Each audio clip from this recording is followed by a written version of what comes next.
Good morning students, how are you all. Logic chapter आ रहे नहीं आ रहे? हाँ, कुछ कुछ मिस्टेक्स है। प्रिंटिंग मिस्टेक क्वेश्चंस में भी है, प्रिंटिंग मिस्टेक आंसर्स में भी है, तो please follow the concept.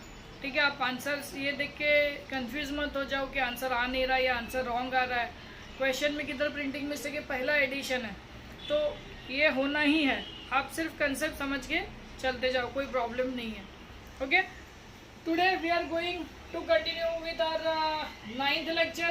This is 12th standard commerce as per the new syllabus, maths 1 chapter number 1 mathematical logic.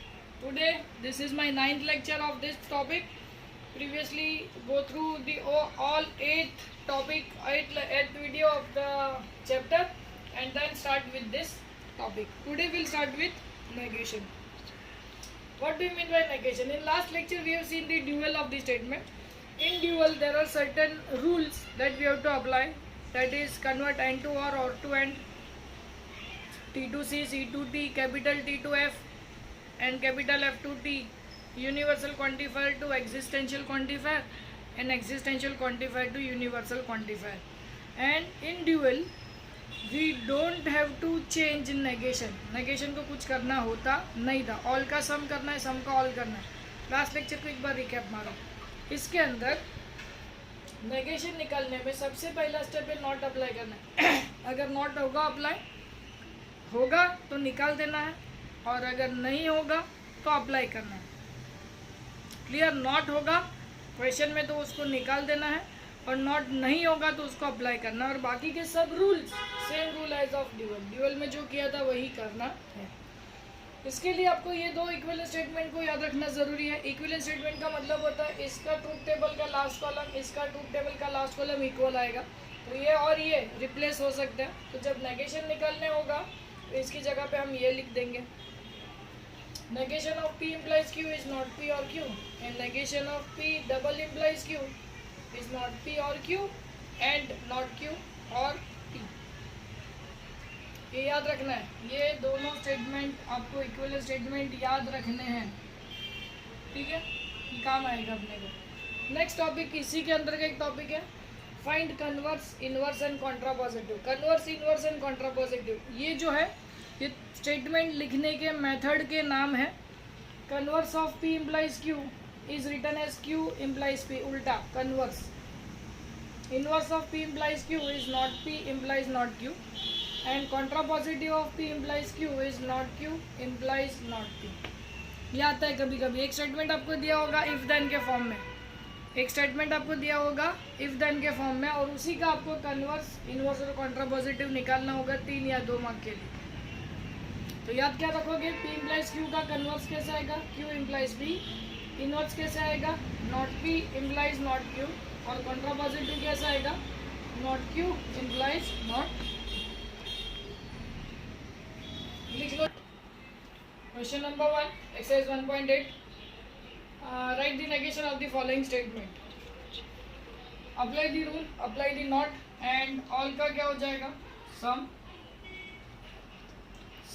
Of the stars are not shining if it is night. Not भी apply कर दिया, all का सम भी कर दिया। चलो, ये जो है इसको हम लोग चेंज करेंगे, existential n belongs to natural number n plus 1। ये इसको नॉट लगाने के लिए इसका उल्टा कर दो और इक्वल टू का sign, greater than equal to 0, इसका नेगेशन आएगा less than equal to 0।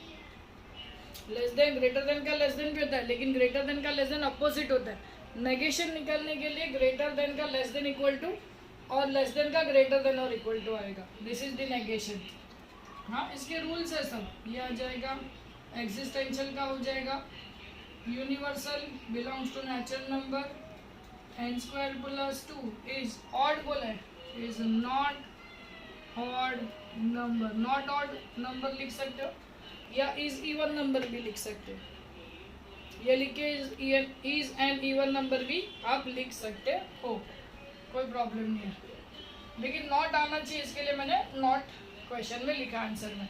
Some continuous functions are differentiable, सम को हम लोग लिखेंगे ऑल कंटिन्यूस फंक्शंस आर, इसमें आएगा नॉट डिफरेंशिएबल, समझा? नॉट भी आना चाहिए और बाकी के जो रूल्स है वो रूल्स तो फॉलो अपने को करने ही है। क्लियर?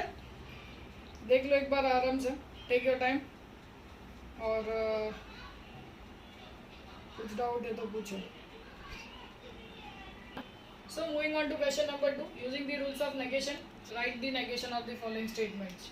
अभी आपने को पहले जो एक इक्विवेलेंट स्टेटमेंट मैंने आपको बताया था कि P implies Q का इक्विवेलेंट स्टेटमेंट था नॉट P और Q। P implies Q का इक्विवेलेंट स्टेटमेंट था नॉट P और Q। ये आपको याद रखना, मैंने आपको बोला था इसको याद रखना आपको जरूरी है। अभी इसको कैसे करेंगे देखो, पहले इसका इक्विवेलेंट स्टेटमेंट लिखेंगे। नेगेशन में एंड का और का एंड वही होता है ना, तो यहाँ पे एंड और नहीं है, इम्प्लाइज, इम्प्लाइज को कन्वर्ट करना पड़ेगा। पहले इसका इक्विवेलेंट स्टेटमेंट बनाओ। ये P इम्प्लाइज Q हो गया, P इम्प्लाइज Q, तो इसकी जगह पे आएगा नॉट P और Q। तो इसका इक्विवेलेंट स्टेटमेंट क्या आएगा? नॉट, पहले तो अपन ये लिख देते हैं equivalent statement, P implies R and Q is equivalent to, इसके इक्विवेलेंट क्या आएगा? नॉट P और R, बराबर ना? देखो P इम्प्लाइज Q क्या नॉट P और Q होता है, तो P इम्प्लाइज R का क्या आएगा? नॉट P और R एंड Q, ये एंड Q का एंड Q। अब इसको नेगेशन मतलब नॉट लगाया, P implies R and Q, तो इसको भी नॉट लगाया, नॉट P और R एंड Q। चलो नेगेशन अंदर डालो, नेगेशन नेगेशन हो गया, ये और का हो जाएगा एंड, नॉट आर ये हो जाएगा नॉट आर, ब्रैकेट क्लोज, ये एंड का हो जाएगा और ये हो जाएगा नॉट की। सिंपल, नहीं समझा मैं फिर से बताता हूँ। पहले क्या किया अपन ने, इसका इक्विवेलेंट स्टेटमेंट लिख दिया। फर्स्ट ऑफ ऑल जब भी इम्प्लीकेशन, डबल इम्प्लीकेशन देखो, उसको इक्विवेलेंट स्टेटमेंट में कन्वर्ट करो। जैसे इक्विवेलेंट स्टेटमेंट में कन्वर्ट होगा, अपना नेगेशन का पहला स्टेप है नॉट लगाओ, नॉट लगा दिया तो नेगेशन नेगेशन है, माइनस माइनस ये हो गया प्लस, और क्या हो जाएगा एंड, नॉट आर और एंड का और आ जाएगा नॉट की। ठीक है, क्वेश्चन नंबर 2 देखते हैं, यही मेथड्स है। अभी ये पूरा का पूरा पार्ट है P, बराबर है, ये आप P की no P implies R, P implies Q, तो इसका इक्विवेलेंट स्टेटमेंट क्या आएगा? ध्यान से सुनना, पहले इसका इक्विवेलेंट स्टेटमेंट लिखता हूँ। इम्प्लाइज R का इक्विवेलेंट स्टेटमेंट क्या आएगा? नॉट P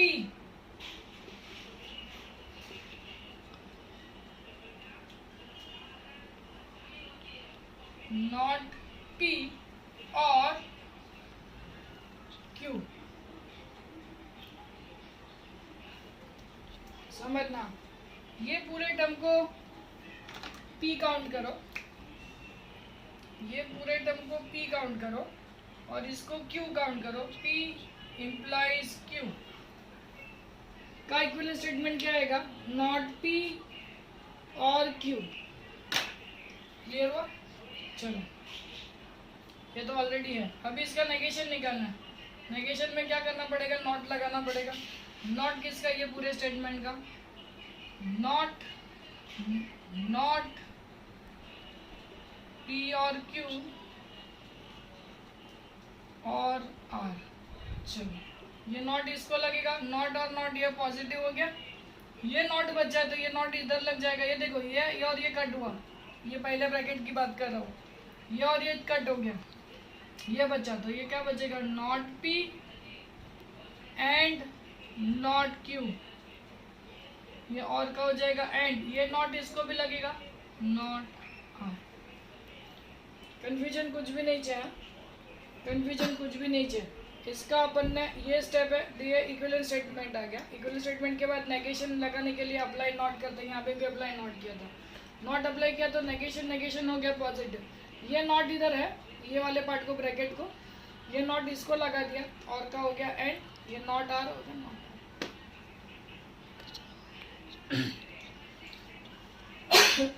सॉरी, थर्ड वाला क्वेश्चन मैं ये दोनों निकाल देता हूँ.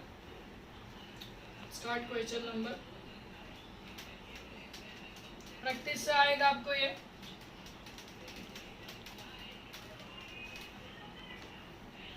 इसका डायरेक्ट नेगेशन लिखते हैं. Negation of not P and Q and not Q और not R. Negation under apply करो. नॉट नॉट हो गया P, ये हो गया और, ये हो गया नॉट Q, ये हो गया और, नॉट Q हो गया Q, ये हो गया एंड, ये हो गया R. Simple.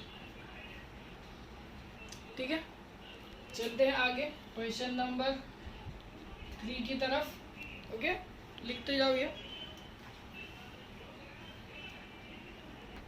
Moving on to question number 3, write the converse, inverse and contrapositive. So in the beginning of the lecture I have given you the formula to convert converse, inverse and contrapositive.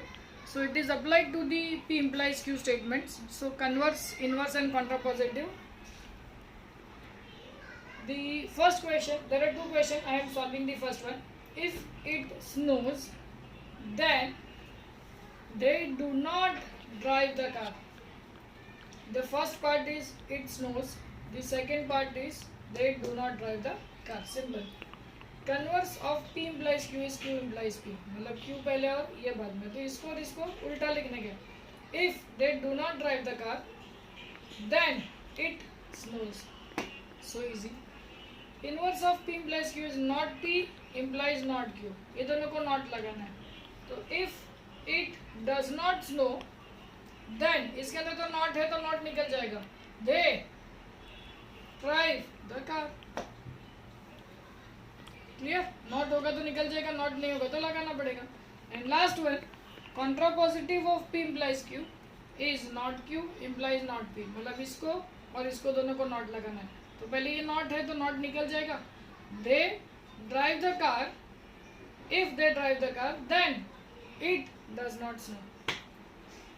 दो question है, एक question आने का chance है 3 mark के लिए. कोई भरोसा नहीं, कभी भी कोई भी क्वेश्चन आ सकता है. ठीक है, सेकंड वाला क्वेश्चन आपको ट्राई करना है. इसी का सेकंड वाला क्वेश्चन आपको ट्राई करना है. ठीक है, क्वेश्चन नंबर 4 चालू करते हैं. Next. So question number 4, right the negation of the statement. अभी यहाँ पे थोड़े कॉम्प्लिकेटेड क्वेश्चन है. पहले इसका इक्विवेलेंट स्टेटमेंट लिखना है, इसका इक्विवेलेंट स्टेटमेंट लिखना है और फिर नेगेशन लगाना है. अपने को निकालना तो नेगेशन है. Right the negation of. ठीक है, पहले इसका P implies Q का नॉट P और Q, नॉट P और Q. ये आगे इसका इक्विवेलेंट ये से नॉट P और R. इक्विवेलेंट आ गया. अब इसका नेगेशन निकालो. नेगेशन ऑफ ये जो क्वेश्चन है, मतलब नेगेशन में अपने को क्या करना है, नॉट लगा देना है आगे. नॉट P और Q, नॉट P और R. नॉट लगा दो. नॉट अंदर जाएगा तो ये हो जाएगा P, ये हो जाएगा एंड नॉट Q ब्रैकेट और का हो जाएगा एंड. नॉट और नॉट ये हो जाएगा पॉजिटिव, ये एंड, ये नॉट R. सिंपल. ठीक है, चलो डबल इम्प्लीकेशन का इक्विवेलेंट स्टेटमेंट बताओ. तो पहले इसका इक्विवेलेंट स्टेटमेंट लिख रहा हूँ मैं. इसका इक्विवेलेंट स्टेटमेंट लिख रहा हूँ. नॉट P और Q एंड नॉट Q और P. ये इसका इक्विवेलेंट स्टेटमेंट हुआ. ये पहला ब्रैकेट खत्म. बीच में लिखता हूँ और. थर्ड सम होगा क्या, और. अभी इसका इक्विवेलेंट स्टेटमेंट लिख रहा हूँ. इसका इक्विवेलेंट स्टेटमेंट बराबर नॉट Q, मतलब ये लिखेंगे नॉट ऑफ नॉट Q हो जाएगा Q और नॉट R एंड R और not Q. P double implies Q का इक्विवेलेंट स्टेटमेंट क्या है, नॉट P और Q एंड नॉट Q और P. ठीक है ना, यही रूल इधर अप्लाई किया. यहाँ पे ऑलरेडी नॉट है तो ये नॉट और नॉट ये कैंसिल हो जाएगा तो Q बचेगा and not R. Second part तो सेम ही रहेगा. दूसरे पार्ट में नॉट Q है, मतलब ये नॉट Q का हो जाएगा R और नॉट Q. अब इसका नेगेशन लगेगा. Negation of the full question. चलो नेगेशन नेगेशन नेगेशन हो जाएगा P, ये हो जाएगा एंड, ये हो जाएगा नॉट Q, एंड का हो जाएगा और, ये नेगेशन नेगेशन होएगा Q, ये हो जाएगा एंड नॉट P, ये हो गया फर्स्ट ब्रैकेट सॉल्व क्लोज, ये एंड का और का and not Q and R, ये हो जाएगा और, ये आएगा नॉट R एंड Q, ठीक है ना, क्लियर। ये हो गया इसका नेगेशन। इसको आप ये समझ में आएगा तो ये आपको समझ में आ जाएगा। पहला पार्ट का नॉट होता है और दूसरा पार्ट एज इट इज आएगा। पहले पार्ट का नॉट, दूसरा पार्ट एज इट इज। यहाँ पे जब उल्टा होगा एंड करने का, तो पहले पार्ट का नॉट, दूसरे पार्ट का एज इट इज। अभी देखो, इसका पहले पार्ट का नॉट, दूसरा पार्ट एज इट इज, दूसरे पार्ट का नॉट, पहला पार्ट एज इट इज। यहाँ पे पहले पार्ट का नॉट तो ऑलरेडी नॉट था, तो पी क्यू का क्यू, नॉट क्यू का क्यू हो गया। फिर और दूसरा पार्ट एट डिजीज, फिर पहले पार्ट का नॉट, नॉट आता तो आर बना, और दूसरा पार्ट एज इट इज। फिर हमने नेगेशन लगा दिया, नेगेशन नेगेशन हो गया पी, और का एंड, ये हो गया नॉट क्यू, एंड का और, ये नॉट क्यू और नॉट क्यू कट हुआ क्यू, एंड का और का एंड, ये हो गया नॉट पी, ये हो गया एंड, ये नॉट क्यू, ये एंड, ये नॉट आर का बन जाएगा आर, ये और नॉट आर, आर का नॉट आर और का एंड नॉट क्यू का बन जाएगा क्यू। क्लियर। सो अभी अपन ने एक्सरसाइज 1.8 खत्म किया। नेक्स्ट लेक्चर, अभी एक बात समझना, 1.9 एक्सरसाइज जो है वो कुछ लॉज के ऊपर बेस्ड है, जिसका एक टेबल दिया है 1.8 की एक्सरसाइज के बाद, एक table algebra of a statement, उसके अंदर कुछ लॉज है, वो लॉज अपने को याद करने पड़ते हैं, ठीक है। तो वो जो लेक्चर है वो अपन सामने सामने पढ़ेंगे तो ज़्यादा बेटर तरीके से समझ में आएगा। फिर भी मैं ट्राई करता हूँ एक लेक्चर लेके कि अगर आपको कितना समझ में आता है, ठीक है। अगर थोड़ी डिफ़िकल्टी आएगी तो हम जब क्लासेस में आएंगे तब हम उसको वापस पढ़ेंगे। तो हो सकता है कि मैं एक लेक्चर के बाद उसको आपके रिस्पॉन्स देखने के बाद कंटिन्यू करूँ, अदरवाइज 1.9 एक्सरसाइज अभी के लिए हम स्किप कर सकते हैं। Will directly move on to exercise number 1.10, ठीक है। See you all, bye bye, take care.